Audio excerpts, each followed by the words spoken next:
En Deuteronomio capítulo 8 y versículo 3 nos dice, y te afligió, y te hizo tener hambre, y te sustentó con maná, comida que no conocías, tú ni tus padres la habían conocido, para hacerte saber que no solo de pan vivirá el hombre, mas de todo lo que sale de la boca de Jehová vivirá el hombre. Y el Señor Jesucristo, ante la tentativa del enemigo que pretendía que convierta las piedras en panes, le responde, escrito está, no solo de pan vivirá el hombre, sino de toda palabra que sale de la boca de Dios. Tengan ustedes un cordial saludo. Estamos viendo estos temas pertenecientes al tubo digestivo, pues donde se hace la correspondiente absorción de la alimentación.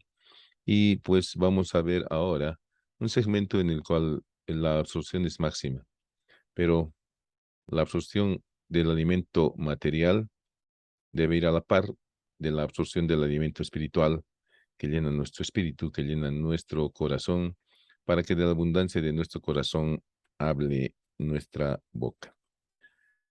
Estamos en la Universidad Mayor de San Andrés, en la Facultad de Medicina, Enfermería, Nutrición y Tecnología Médica. Nuestra carrera es medicina. La cátedra Anatomía Humana, veremos en primera instancia el tema de duodeno. El que les habla es José María Ortiz Rodríguez, docente titular emérito de la Cátedra de Anatomía, especialista en anestesiología y psicopedagogía, actual presidente de la Asociación Boliviana de Anatomías. El duodeno. El duodeno, pues, es una palabra que deriva del latín duodeni, que significa de 12 en 12. A su vez, esta palabra deriva del griego dodecadígito, dodecadígito, que traducido es 12 dedos de longitud, 12 traveses de dedo. Y pues aquí lo tenemos al duodeno, que tiene precisamente esa dimensión, 12 traveses de dedo aproximadamente. El duodeno se encuentra a nivel de los cuerpos vertebrales a partir de L1 a L3 e incluso L4 puede descender. Comienza donde termina el estómago, es decir, en el píloro, en este surco gastroduodenal, envuelve a la cabeza del páncreas a manera de una C, que puede ser más o menos abierta, y termina en un ángulo que se continúa con el yeyunoilion. Por esa razón, este ángulo se ha venido a denominar ángulo duodeno-yeyunal. Este ángulo duodeno-yeyunal ha sido descrito por un autor apellidado Treitz, por eso es que el otro nombre también es el ángulo de Treitz. El duodeno es la primera porción del intestino delgado, es una porción relativamente fija a la pared abdominal posterior, especialmente la segunda, la tercera y la cuarta porción, parte de la cuarta porción, ya que la primera porción es una porción más bien relativamente móvil. El duodeno se halla adherido a la pared abdominal posterior por medio de una fascia de coalescencia, la fascia de coalescencia TOLT3, y pues también tiene adherencia a el reborde de la cabeza del páncreas. Entonces, el duodeno, aparentemente fijo en la pared abdominal posterior, desciende y asciende de acuerdo a la posición que tenga el individuo. Su longitud, medida en centímetros, es aproximadamente 25 centímetros. Y su calibre puede variar, ¿no? En algunas regiones es de 3 a 4 centímetros. Ese es el calibre en el que varía el duodeno. Ahí están los límites del duodeno. Y pues, ¿qué más podemos decir del duodeno? Que se encuentra en parte en la región epigástrica y en parte en la región mesogástrica. A ese nivel se está proyectando el duodeno que está rodeando a la cabeza del páncreas. Otra línea de proyección importante para nosotros es la que se localiza en esta línea, la línea umbilico hemiclavicular derecha, sobre la cual se proyecta superficialmente la ampolla de Vater o papila duodenal mayor, aproximadamente en la unión de su quinta parte inferior con sus 4/5 partes superiores. El duodeno, pues, tiene una forma de C, como habíamos dicho, y se encuentra rodeando a la cabeza del páncreas. Por esta razón es que la parte que está por arriba de la cabeza del páncreas puede llamarse tranquilamente primera porción del duodeno. La que desciende en la parte lateral será la porción descendente o segunda porción. La que atraviesa inmediatamente por debajo de la cabeza del páncreas será la tercera porción. Y la que asciende en el borde izquierdo de la cabeza del páncreas y del gancho del páncreas será la cuarta porción, para terminar a nivel del ángulo duodeno yeyunal. En la configuración interna en la mucosa duodenal, podemos observar que la primera porción tiene una mucosa relativamente lisa. Es donde se depositan inicialmente los alimentos que pasan del estómago hacia el duodeno. En la segunda porción vemos la presencia de estos repliegues de la mucosa que se han venido a llamar válvulas conniventes. Además de estos repliegues que en muy raras ocasiones forman un anillo completo, vamos a encontrar sobre los repliegues una cantidad muy variable de vellosidades intestinales que le dan un aspecto aterciopelado junto con las microvellosidades intestinales. A partir de la segunda porción, entonces, y a medida que progresamos hasta la cuarta porción, se va incrementando la profundidad y la cantidad de estos pliegues de la mucosa llamados válvulas conniventes. Además, en el interior de la mucosa vamos a encontrar la presencia de órganos linfoides, que son los folículos cerrados. En la segunda porción del duodeno, es decir, en la descendente, se encuentra la desembocadura de este conducto que está trayendo la bilis, la vía biliar, el conducto colédoco o conducto biliar común. Y también se encuentra la desembocadura del conducto pancreático principal y del conducto pancreático accesorio, que está trayendo hacia el duodeno todo el contenido exócrino del páncreas. Estas dos estructuras mencionadas van a desembocar en la cara interna de la segunda porción del duodeno. La carúncula mayor o papila duodenal mayor se encuentra en la parte media de esta cara interna, cerca del borde posterior. Ya la vamos a describir un poco más adelante, sin embargo, la estamos viendo aquí que tiene un aspecto ampuliforme con su orificio central que está dando la salida a la bilis y al líquido pancreático. Un poco por arriba, es unos 3 centímetros por arriba aproximadamente y unos 2 o 3 milímetros por delante, podemos encontrar en algunos casos la carúncula menor, donde está desembocando el conducto pancreático accesorio. En esta imagen nos está mostrando la mucosa del bulbo duodenal. Como verán ustedes, es una mucosa lisa. Presenta en algunas ocasiones estos pliegues longitudinales propios de la vacuidad de este segmento del intestino. Luego vemos la mucosa de la porción descendente en esta imagen real, donde observamos la presencia de estos pliegues de la mucosa que hemos llamado válvulas conniventes. En realidad no son ni siquiera válvulas, sin embargo, por su aspecto parecido a una válvula es que se les ha dado ese nombre. No nos olvidemos que en la segunda porción del duodeno hemos encontrado las papilas duodenales mayor y menor, papilas o carúnculas duodenales mayor y menor, ¿no? Aquí está la papila mayor canulada y la menor, que es esta, está de aspecto normal. Ahí tenemos nuevamente una visión de las papilas duodenales mayor y menor. 3 milímetros más arriba se encuentra, o 3 centímetros más arriba se encuentra de la papila duodenal mayor, la menor. En la papila duodenal menor desemboca el conducto pancreático accesorio y en la papila duodenal mayor desemboca la vía biliar y el conducto pancreático principal. Aquí tenemos una carúncula mayor observada por endoscopía, donde vemos un contorno, vemos su centro umbilicado, y en este caso la papila duodenal menor estaría por aquí arriba, ¿no? Unos 3 centímetros más arriba y un poco anteriormente, entonces sería aquí más o menos. Esta imagen nos está mostrando una úlcera duodenal que puede ser ocasionada por el paso del contenido gástrico directamente hacia el estómago.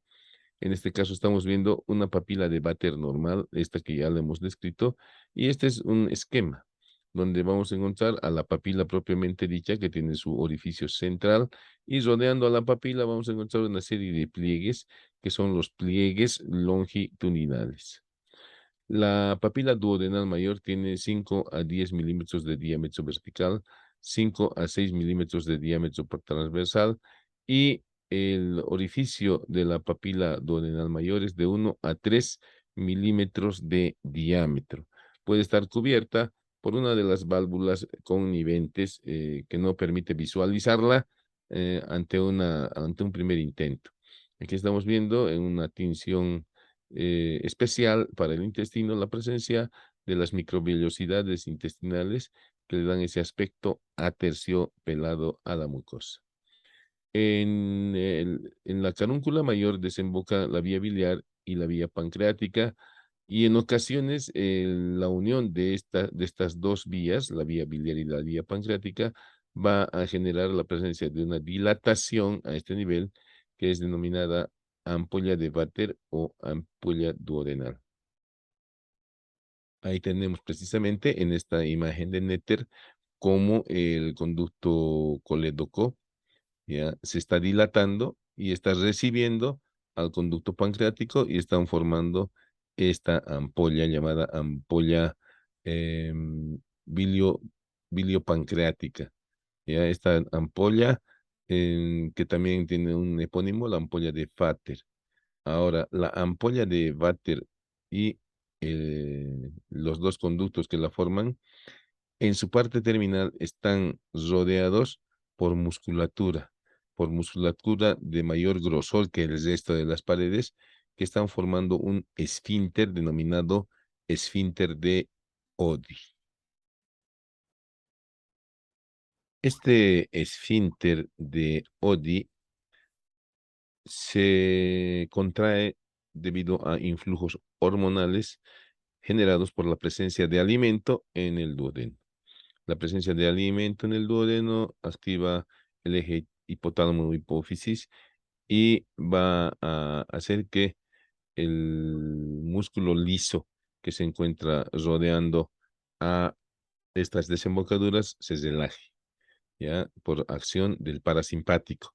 Entonces, una vez relajado el esfínter, se vaciarán los contenidos biliar y pancreático para proporcionar una buena nutrición de los alimentos que llegan a esta zona del duodeno, que es la zona de más alto rendimiento en lo que se refiere a la absorción de alimentos y de medicamentos también. El bulbo duodenal es la primera porción del duodeno. Como habíamos dicho, es un poco más gruesa esta porción. Sin embargo, es más corta, tiene una dirección prácticamente oblicua hacia atrás. Ya no es horizontal plenamente, es oblicuo hacia atrás, como se ve aquí en esta otra imagen, la primera porción del duodeno, y ahí está la mucosa de la primera porción del duodeno. Entonces, ¿con quiénes se relaciona la primera porción del duodeno? En primer lugar, la primera porción del duodeno está apoyada sobre la cara derecha del cuerpo de la primera vértebra lumbar. Entonces, la primera porción del duodeno en la parte derecha del cuerpo de la primera vértebra lumbar. ¿Qué más vamos a encontrar? Por delante de esto que es la primera porción del duodeno o bulbo duodenal, vamos a encontrar al lóbulo cuadrado del hígado. Ahí está la vesícula biliar con su cuello, el cuello de la vesícula y el hilo hepático formado por la vena porta, la arteria hepática propia y el hilo hepático, ¿no? Todo el hilo hepático, como habíamos dicho, formado por la vía biliar, la porta, las arterias, los ganglios linfáticos, los nervios, ¿sí? Y las relaciones de la cara superior son las mismas. Simplemente diremos que además la cara superior está formando parte del límite de este orificio que es el hiato epiploico o hiato de Winslow.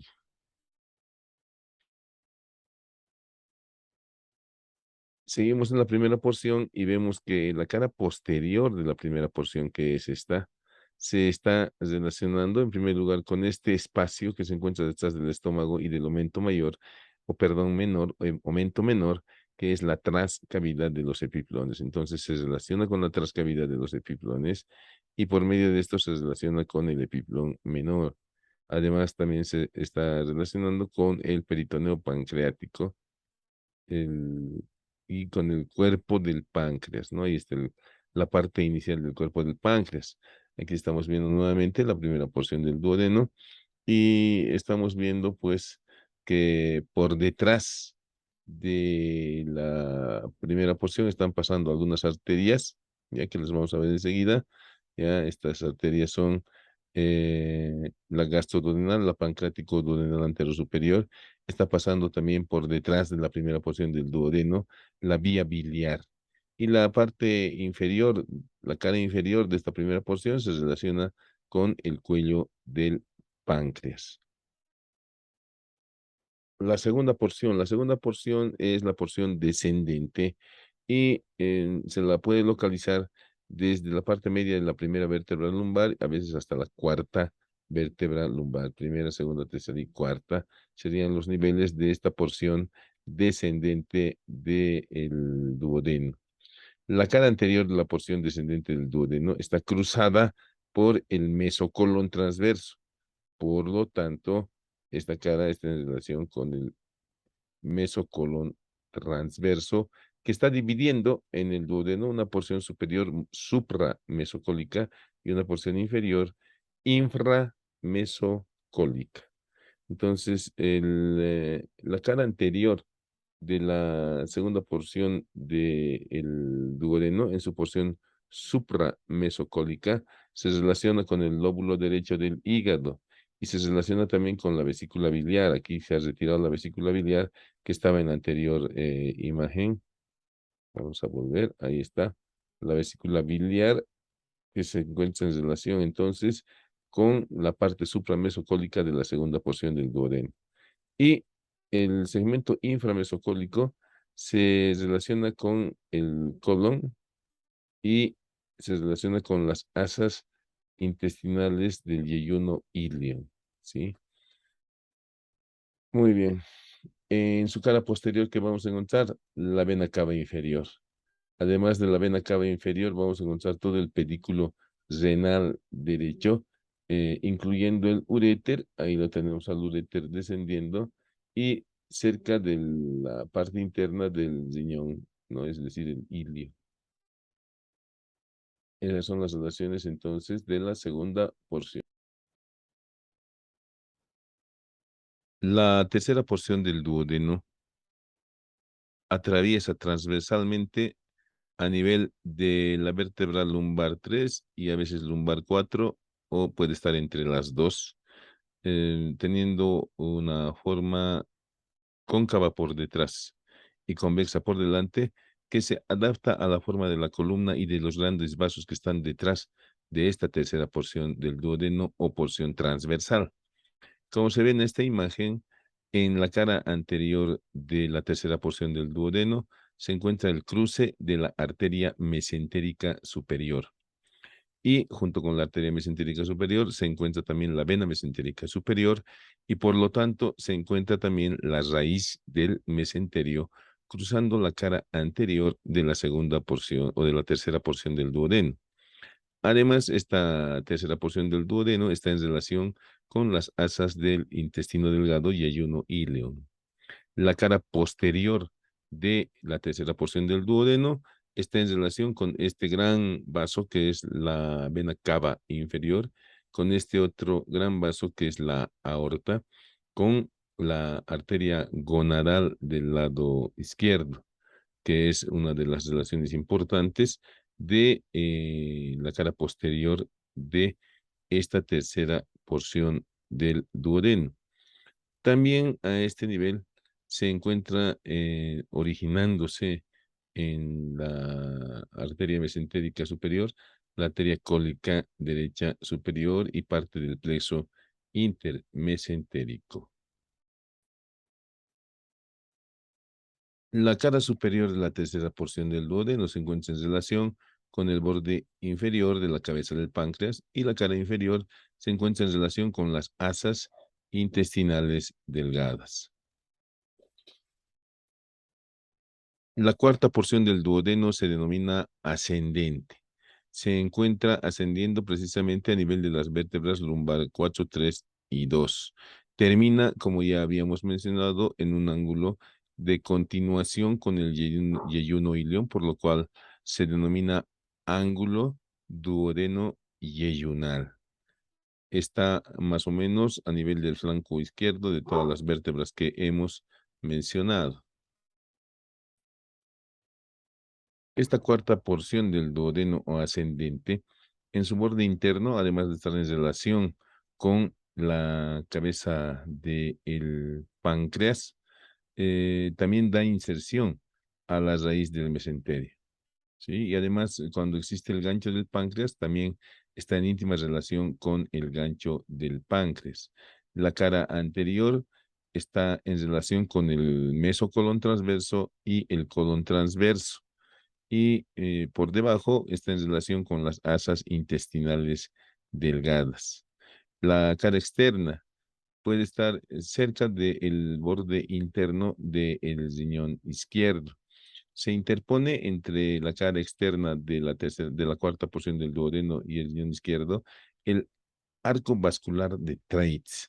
El arco vascular de Treitz que está formado por la vena mesentérica menor o mesaráica menor y la arteria cólica. La arteria cólica izquierda superior, rama de la mesentérica inferior, vendría a ser esta la cólica ascendiendo. Esas son entonces las relaciones de la cuarta porción del duodeno. Hemos dicho que se continúa con el yeyuno ilion a nivel del ángulo duodeno yeyunal.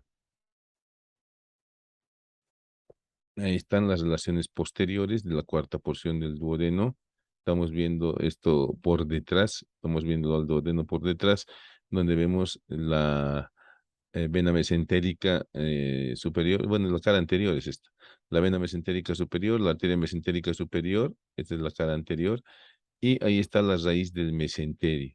Ahí tenemos la vena mesentérica inferior, ahí tenemos la arteria cólica izquierda superior que están formando el arco vascular de Treitz. Aquí nos faltaría el riñón que está separado del borde externo de la cuarta porción del duodeno, precisamente por este arco vascular de Treitz. También por detrás de la cuarta porción del duodeno no hemos mencionado la presencia del músculo psoas. Y el ángulo duodeno yeyunal está unido generalmente al pilar derecho del diafragma por medio de una prolongación muscular o un ligamento que ha sido descrito por un autor Treitz, que por esa razón se pone el nombre de músculo de Treitz o ligamento de Treitz a esta estructura que está sujetando y formando prácticamente el ángulo duodeno yeyunal. El nombre anatómico en la nomenclatura actual es músculo duodeno yeyunal o ligamento duodeno yeyunal. A continuación, pues vamos a ver la constitución anatómica del duodeno que no difiere del resto de vísceras intestinales.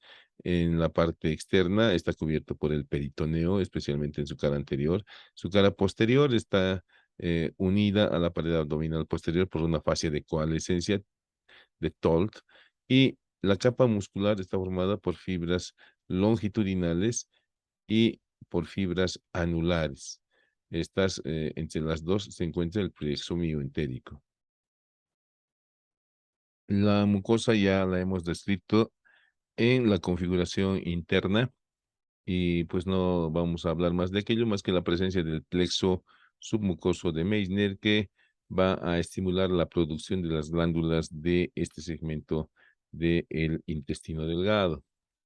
En la segunda porción del duodeno hemos indicado que desembocan de manera importante la vía biliar y la vía pancreática principal y la vía pancreática accesoria. ¿Cuál es la irrigación arterial del duodeno?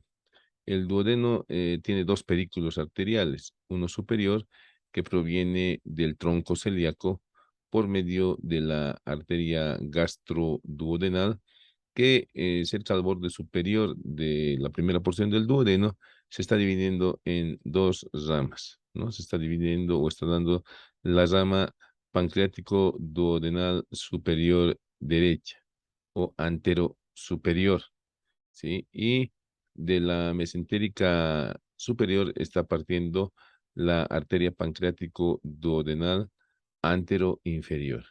Ambas, como están viendo aquí, se dividen en dos ramas, una rama anterior y una rama posterior, una rama anterior y una rama posterior, que van a unirse, ¿no? Se unen y forman unos arcos paraduodenales de donde están partiendo las arterias tanto para la pared del duodenal como para la cabeza del páncreas. Nuevamente estamos viendo aquí por detrás la irrigación. Estamos viendo a la arteria hepática común que se divide en hepática propia y en gastroduodenal. Aquí estamos viendo la gastroduodenal dividiéndose en gastroomental y en pancreático duodenal antero superior, ¿sí? Y aquí estamos viendo la mesentérica inferior con su arteria pancreático duodenal antero inferior, ambas formando estos arcos paraduodenales para irrigar precisamente al duodeno y a la cabeza del páncreas. Ahí tenemos una vista posterior de la... En esta vista posterior de la arteria vemos cómo ambas arterias pancreático duodenal antero superior y antero inferior están formando dos arcos, uno posterior y uno anterior, que son paralelos al borde interno del duodeno, y de estos arcos están partiendo estas arterias que están dando la irrigación tanto al páncreas como al duodeno y en este caso también al conducto colédoco. Ahí estamos viendo nuevamente esos arcos levantando el duodeno, se ha seccionado el peritoneo de fijación y estamos viendo los arcos formados por las arterias pancreático-duodenales anterosuperior y anteroinferior. Anterosuperior de la gastroepiploica y anteroinferior de la mesentérica superior. El retorno venoso pues es paralelo a la circulación arterial y la arteria pancreático-duodenal anterosuperior va a desembocar directamente en la vena porta y la vena pancreático-duodenal anteroinferior desembocará en la vena mesentérica superior. Ahí tenemos, sin el páncreas ya, a la pancreático-duodenal anterosuperior yendo a desembocar en la porta y la anteroinferior en la mesentérica superior.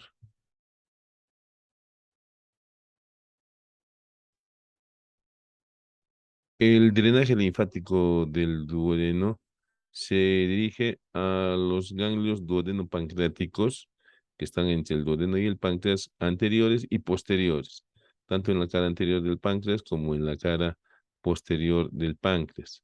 La primera porción del duodeno además puede ser tributario de los ganglios subpilóricos. Ahí tenemos también nuevamente estos ganglios duodeno-pancreáticos posteriores y ahí por este nivel los pilóricos. Y la inervación. La inervación proviene del plexo solar a través de los nervios esplácnicos mayores simpáticos que van a aportar a los ángulos externos de los ganglios celíacos y el nervio vago derecho que va a proporcionar la inervación parasimpática a estos ganglios. Entonces, a partir de las arterias es que llegará hasta el duodeno la irrigación simpática y parasimpática. la inervación simpática y parasimpática.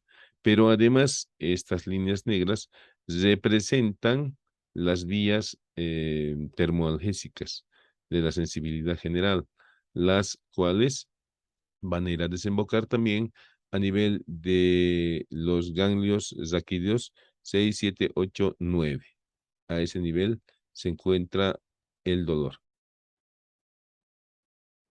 La percepción del dolor, entonces, se encuentra a nivel de estos ganglios.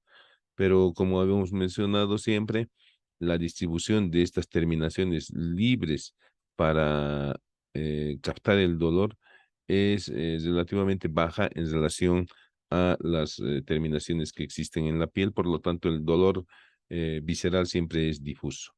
Aquí estamos viendo nuevamente un esquema donde los nervios esplácnicos y el nervio vago están yendo a aportar a este ganglio celíaco, ganglio semilunar derecho izquierdo, y a partir de la irrigación arterial es que no solamente al duodeno y al páncreas, sino a todo el resto del páncreas y el vaso va a llegar la inervación simpática y parasimpática, y también a través de de estos nervios va a ascender la inervación sensitiva. Muchas gracias por su atención.